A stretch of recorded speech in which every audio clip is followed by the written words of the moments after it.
Now, debate has obviously raged this week over a national voice to Parliament, and we've been told by people like Noel Pearson that if we don't back in the voice, then reconciliation will never be achieved in Australia.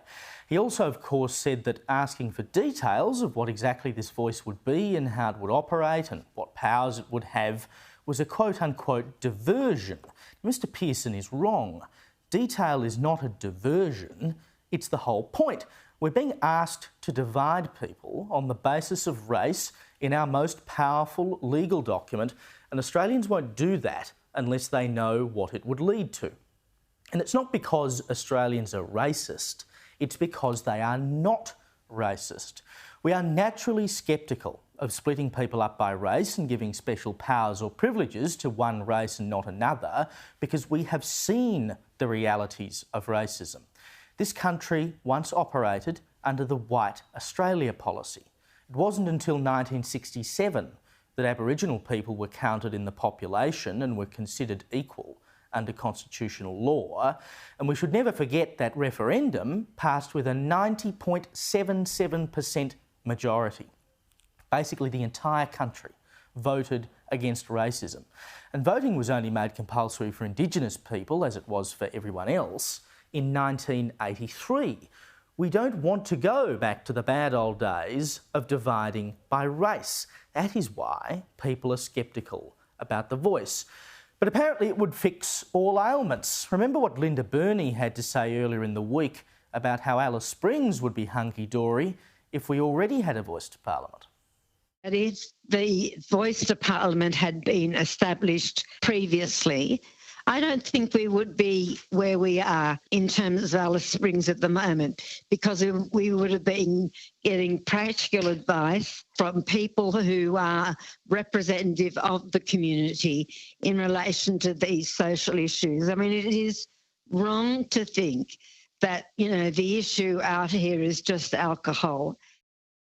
Now, Ms Burney is supposed to be the Minister for Indigenous Australians. It is her job to consult with Aboriginal people and understand what's going on in their communities.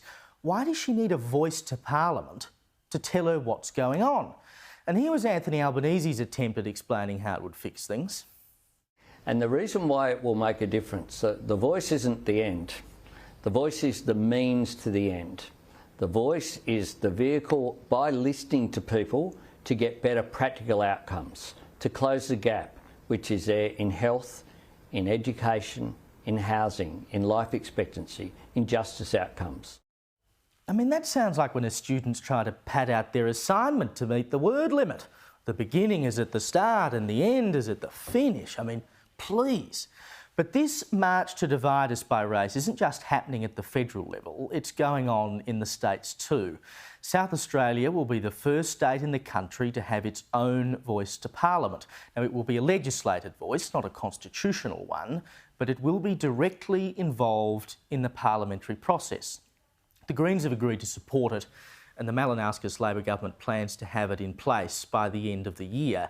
These are the words of SA's Aboriginal Affairs Minister and Attorney General Kai Ma last week. He said, quote, "What SA is proposing is an Australian first, a fully elected Aboriginal body that will not only be a voice to our Parliament, but a voice within our Parliament.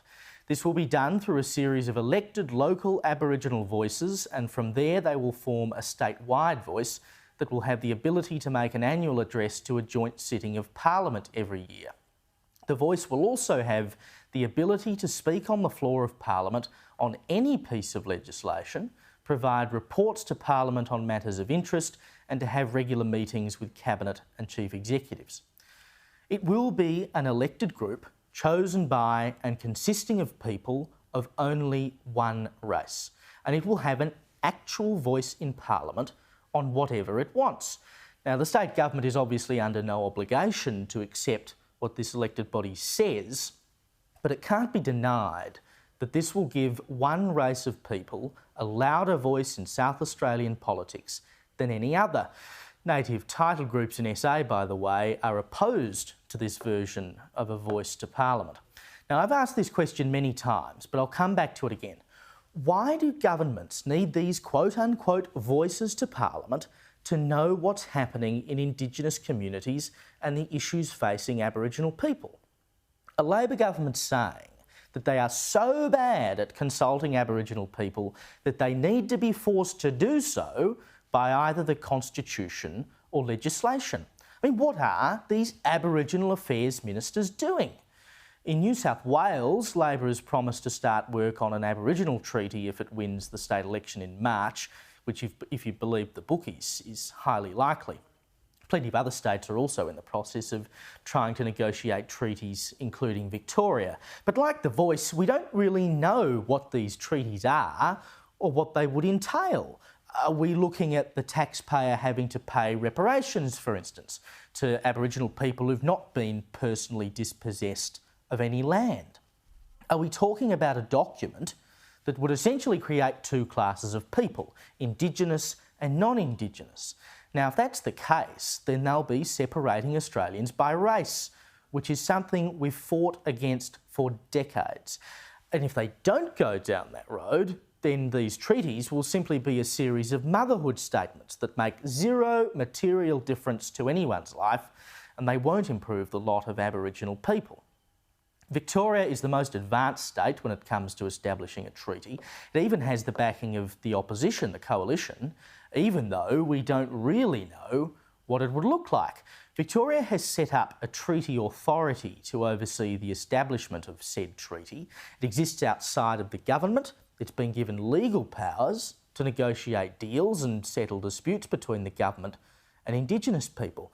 But we don't know what these deals and disputes might be, and it won't report to any minister. The powers of this outfit are extensive and essentially unregulated. Now, when this authority was created last year, Marcus Stewart, who's the co-chair of the First Peoples Assembly in Victoria, which has been advocating for this treaty, said that by entering discussions, the Victorian government was, quote, relinquishing some of its control and power, and together we are creating new institutions that will be guided by Aboriginal law and cultural authority. Now, I'm all for governments giving up some control, but what Mr. Stewart is talking about is replacing it with something else. He's talking about fundamentally changing the way the government works. And these discussions were essentially given the green light by the entire Victorian Parliament.